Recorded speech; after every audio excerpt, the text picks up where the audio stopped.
ఇక సార్ పెద్దలు శ్రీనివాస్ రెడ్డి గారు శాసనసభ్యులుగా మంత్రిగా ఇదే సభలో స్పీకర్గా సుదీర్ఘమైన అనుభవం వారికి ఉన్నది. మాజీ ముఖ్యమంత్రి చంద్రశేఖరరావు గారితో కలిసి పనిచేసిన సుదీర్ఘమైన అనుభవం కూడా వారికి ఉన్నది. అయితే ఇక్కడ వారు కొన్ని విషయాలు మరి సందర్భంగా గుర్తు లేదో రాలేదో నాకు తెలియదు. వారికి మీ ద్వారా గుర్తు చేయదలుచుకున్నాను. 2011 సంవత్సరంలో శాసనమండలి ఎన్నికలలో భారతీయ జనతా పార్టీ టీఆర్ఎస్ పొత్తు పెట్టుకున్నారు. ఆనాడు ఇదే సభలో ఉన్న ఈరోజు కేంద్ర మంత్రి బీజేపీ అధ్యక్షుడు కిషన్ రెడ్డి గారు, ఎండెల లక్ష్మీనారాయణ గారు ఇద్దరు శాసనసభ్యులు బీజేపీ నుంచి టీఆర్ఎస్ అభ్యర్థికి అధికారికంగా ఓట్లేసిండ్రు. ఒకటి.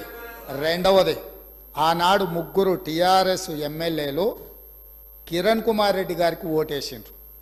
ఆ ముగ్గురు ఎవరే అంటే ఏనుగు రవీందర్ రెడ్డి గారు, కావేటి సమ్మయ్య గారు, కల్వకుంట్ల విద్యాసాగర్ రావు గారు. ఆ ముగ్గురు టీఆర్ఎస్ అభ్యర్థికి ఓటేయకుండా కిరణ్ కుమార్ రెడ్డి గారికి మద్దతు ఇచ్చినందుకు చంద్రశేఖరరావు గారు వారిని పార్టీ నుంచి బహిష్కరించడం జరిగింది.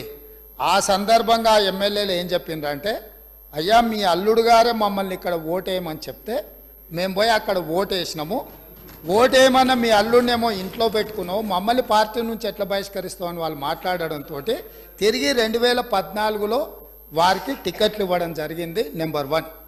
2011లో గౌరవ ముఖ్యమంత్రి గారు అన్నారు, 2011లో